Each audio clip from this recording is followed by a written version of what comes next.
आज आपण एकदम पातळ दुधापासून फक्त 15 मिनिटात घट्ट असं दही बनवणार आहोत, तेही कुकरमध्ये। जनरली जी पद्धत आहे ओव्हरनाईट दही ठेवण्याची, दही लागणे, या दुधाची जी क्वांटिटी आहे तुम्ही तुमच्या इच्छेनुसार कमी जास्त करू शकता।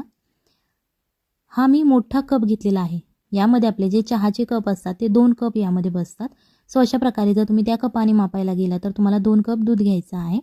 त्याच्यानंतर तुम्हाला दिसत असेल बघा, हे खूप असं पातळ दूध आहे। कधी कधी काय होतं, दूधवाला आपल्या घरी दूध देऊन जातो, पण ते कधी कधी खूपच पातळ असं, त्याचं दही बिलकुल असं लागत नाही।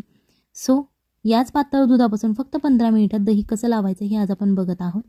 तर यासाठी आपल्याला काय करायचं आहे, तर या दुधामध्ये जे एक्स्ट्राचं पाणी आहे ते आपल्याला काढायचं आहे।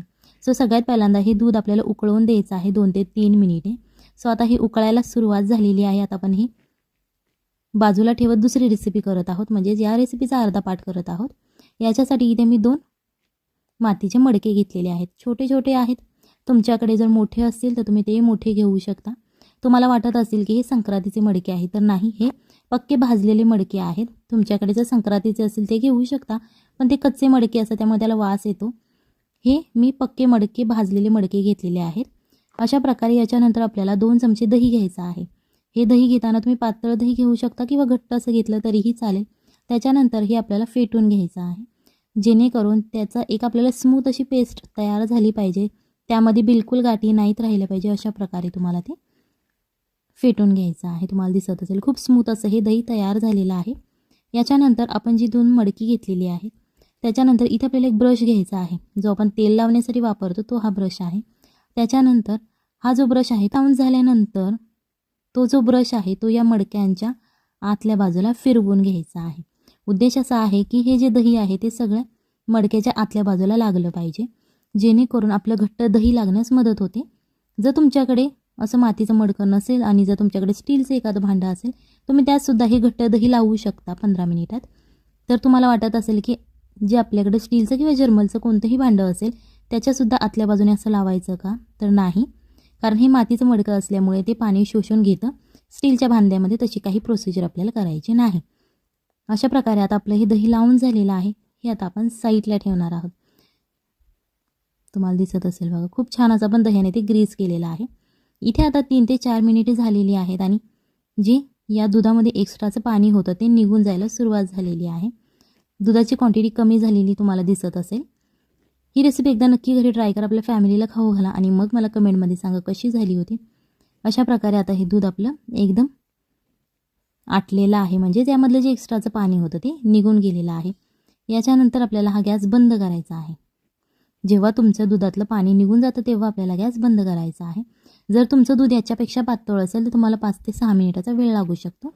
याच्यानंतर यामध्ये आपल्याला 1 चमचा दही टाकायचं आहे, पण हे दही टाकताना गॅस पूर्णपणे आपल्याला बंद करायचा आहे आणि त्याच्यानंतरच हे दही आपल्याला यामध्ये घालायचं आहे।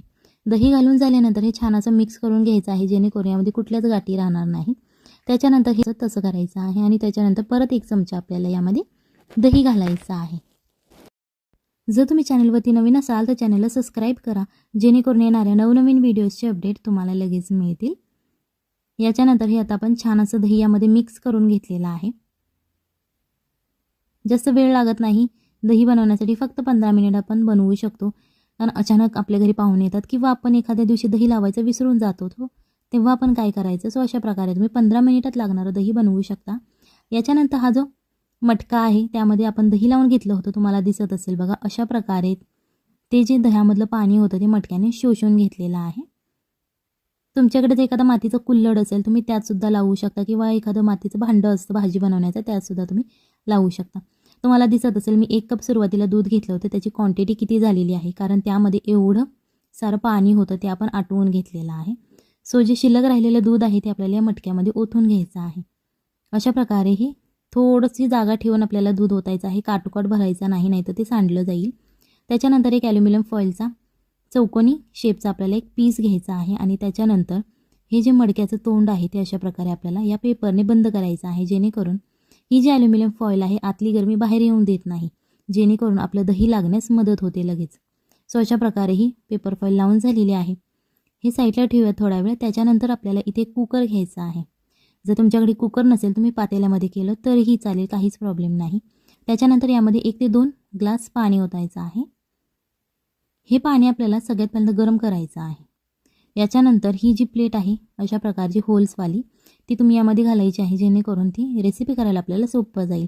तुमच्याकडे जर नसेल तर तुमच्याकडे एखादी प्लेट असेल ती तुम्ही पालती ठेवली तरीही चालेल. पाणी उकळून झाल्यानंतर तुम्हाला दिसत असेल पाणी छानच उकळायला लागलेलं आहे. त्याच्यानंतर हा जो मटका आहे तो आपल्याला याच्यावरती ठेवायचा आहे. बरोबर तुम्ही मधोमध ठेवू शकता. हा मी खूप मोठा कुकर घेतलेला आहे. जर तुमच्याकडे बारीक असेल तुम्ही बारीकसुद्धा घेऊ शकता. फक्त तुमच्या मडक्याच्या आकाराचा पाहिजे, आकारापेक्षा मोठा. त्याच्यानंतर शिट्टी काढून घ्यायची आहे. लक्षात ठेवा शिट्टी काढायची आहे आणि 15 मिनिटे तुम्हाला असंच मध्यम आचेवरती कुकर ठेवायचा आहे. त्याच्यानंतर कुकर 15 मिनिटानंतर लगेच उघडायचा नाही, तो थंड होऊ द्यायचा आणि मगच उघडायचा आहे. तुम्हाला दिसत असेल बघा. हा मी 15 मिनिटानंतर थंड होऊन दिला आणि मगच उघडलेला आहे. फक्त थोडीशीच आता यामध्ये वाफ शिल्लक आहे. सो तुमच्या हाताला सुद्धा भाजणार नाही आणि वाफ लागणार नाही तुम्हाला गरम गरम. जेव्हा हे मडकं तुम्ही कुकरमधून बाहेर काढता त्याच्यानंतर सुद्धा ह्याला थंड होऊ द्यायचं आहे. जसं रूम टेम्परेचर असतं त्याप्रमाणे तुम्हाला हे थंड करायचं आहे आणि मगच तुम्ही यातलं दही काढायचं आहे. कारण गरम गरम तुम्ही दही काढायला गेलात ना तर ते एकदम पाण्यासारखं तुम्हाला निघून येईल. सो ते थंड करूनच काढायचं आहे, जेणेकरून ते छान असं सेट झालेलं असतं. अशा प्रकारे हे दही तुम्ही नक्की घरी बनवा, एकदा ट्राय करा आणि मग मला कमेंटमध्ये सांगा कशी झाली होती. सो ही रेसिपी सगळ्यांना आवडेल अशी ही रेसिपी आहे. सो चला तर मग लाईक शेअर आणि कमेंट करा. चला तर मग भेटूयात पुढच्या रेसिपीमध्ये. तोपर्यंत बाय.